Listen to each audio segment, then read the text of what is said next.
few helpful hints. The first one is that the letter sounds need to be known so well that the response is fluent and automatic, and that is whether the children are reading them, such as g, a, t, d, f, and so on, or writing them from dictation, a, and so on. And that same fluency is needed for blending and segmenting words, but for some children that can take longer to achieve. The children who are slower to learn these skills just need more practice than the others. Now for the second hint, when blending a word that has a double letter, it is only necessary to say the sound once. For example, when blending the word rabbit, say r, a, b, I, t, and not r, a, b, b, it. And the same with duck, d, a, k, and not d, a, k, k. And for hint 3, encourage the children not to be afraid of reading longer words. Just model the blending by rolling along the word from left to right. For example, upset, upset, or trumpet, trumpet. Now for the fourth hint, there are many words in English that have a pronunciation that is close but not absolutely accurate. For example, this word when blended would say puppet, but we usually say puppet. If the word was in the children's vocabulary, they would easily adjust their pronunciation. It would not be a problem. The children who'd never heard the word before would need more guidance. And for hint number 5, the letter sounds a, e, I, o, a are known as short vowels, and it is worth telling the children that these are special letter sounds and are called short vowels. At this stage they will not mean a great deal to the children, but they become useful later on. And for the 6th hint, it is possible to successfully teach reading before writing.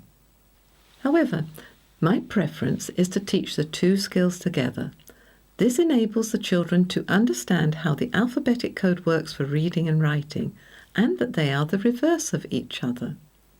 Now, with writing, the aim is to put something down on paper for it to be read at some stage by yourself or by someone else. You start with a blank sheet of paper. You know in your head what you want to write.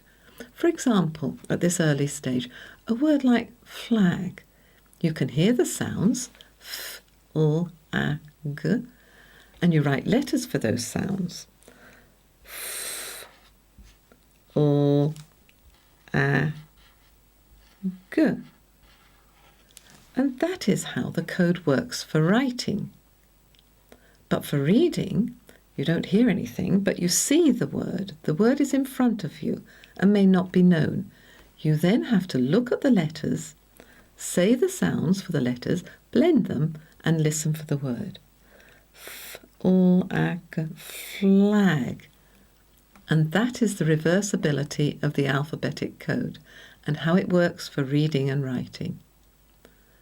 And for the 7th and last hint, it is still important to continue to develop the children's language skills and spoken vocabulary through conversations, explaining meanings of words and being read stories at home and at school. Looking at books is great fun for children. What we try and avoid is expecting them to read books that have words with letter sounds that have not been taught, because this prevents them from decoding those words. And this causes some children to lose faith in the blending and they start to guess words. And guessing words is a sign that reading problems are developing. It is something that should be prevented from the beginning. If it becomes a habit, it is very difficult to get rid of it. So, in conclusion, let us remind ourselves of the aims in step 1. They are to teach each child the 18 letter sounds. K, m, e, f, a. To read words that use the 18 letter sounds, bin, rug, cat. And if they're not sure, log. To write the 18-letter sounds from dictation with correct formation and a good pencil grip, so a, I.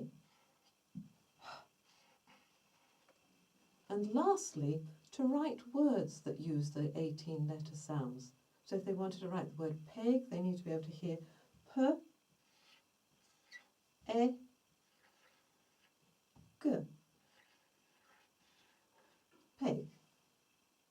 Gradually, the children learn the blending and segmenting skills.